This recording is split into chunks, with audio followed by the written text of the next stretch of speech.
Welcome back to the KBoBM Museum.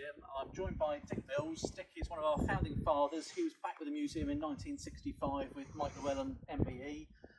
So we just thought we'd have the opportunity to show Dick around the progress of the Heinkel. We thought it would be nice for you to join us as we're discussing how the progress is continuing. Last year we were very lucky, Dick, to acquire 2 Yumo 211 engine casings.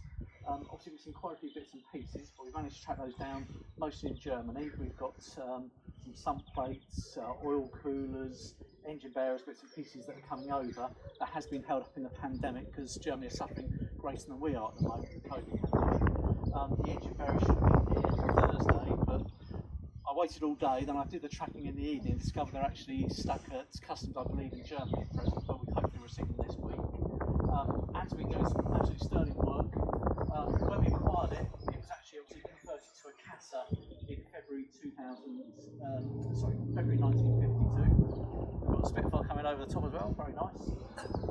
Yeah, in 1952 it was converted to a Casa. The actual bulkheads, firewalls were here, and obviously one of our volunteers, during the sort of 4 months that we were allowed to open, did some sterling work to actually taking those off, revealing the original Heinkel bulkheads behind. These are the engine bearers for the Rolls-Royce Merlin engines. So we have got a slight problem because obviously they are the correct way up. Yeah. Yumo's are inverted. Yeah. So we're trying to locate original Heinkel rear engine bearers. So if anybody knows of any of those, if they can make contact with us. In the meantime, we're going to try and adapt these if we can. We've got one set of engine bearers here, the others are actually along the way. We're hoping to actually mount the engine casings with the other bits and pieces during the course of this year, subject to the parts becoming available, so we should see those soon. Here, I don't know if we showed that before, but last year, just over a year ago, when I was cleaning bare metal in it, we came across this, see that circular patch? That's an original German bullet hole repair patch. Just see it there. That means that obviously that we knew she was being built in Germany, we believe around about 1942.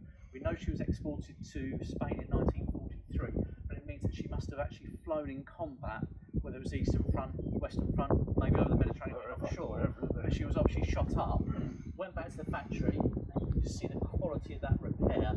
I've seen similar on some of the aircraft recoveries, you probably some of the early recoveries, I've seen similar repair patches.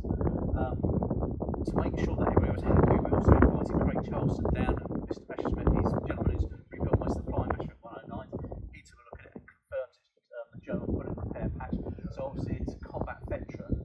We believe from there she must have been returned to probably the Heinkel factory or one of the sub-factories where she's been repaired, and because she'd been damaged, we presume that's probably one of the reasons why she was one of those exported to Spain, because she'd been damaged. So they thought, oh, we'll have the quality ones move it out and move it out. Quite often people are asking also what this is on the side of the cockpit. One has been extracted because we're actually making new ones, but it's actually where they stored the flare cartridges. Oh, I see. It'll be covered by cloth on the outside to stop airflow, but we believe it's if you crashed in the Heinkel, they could be discharged outside of the aircraft. What you did with the 792 ammunition, we're not sure with that going off, but it's just to discharge them so they didn't go into the cockpit. Obviously, Rick did some very sterling work cleaning off all the perspex. I think last time you saw it, this was actually all painted out. It was actually 5 layers of gloss paint.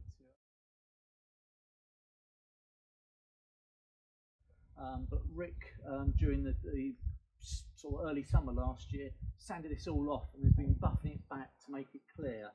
We are hoping to replace quite a few of the crazed panels and the broken panels, but unfortunately the perspex companies were initially closed for the pandemic, and a lot of them have then been moving on doing perspex for COVID screens, things like that, so we haven't been able to acquire the perspexes yet, but that's one of the jobs we hope to achieve this year. The hole just above me, that's actually good, because that's actually where the flare pistol would be actually locked into the aircraft. So the navigator, who would also be the forward gunner and the bombardier, would be able to fire distress signals or signals from there. But that's a short introduction to the KBoBM Museum and the update on the Heinkel. We hope you enjoyed it. You're obviously watching this on YouTube. If you subscribe to the channel, when we upload other videos, it will notify you, so it's a good way to follow us, and of course it's free of charge. But thank you for joining the KBoBM Museum of Orchids.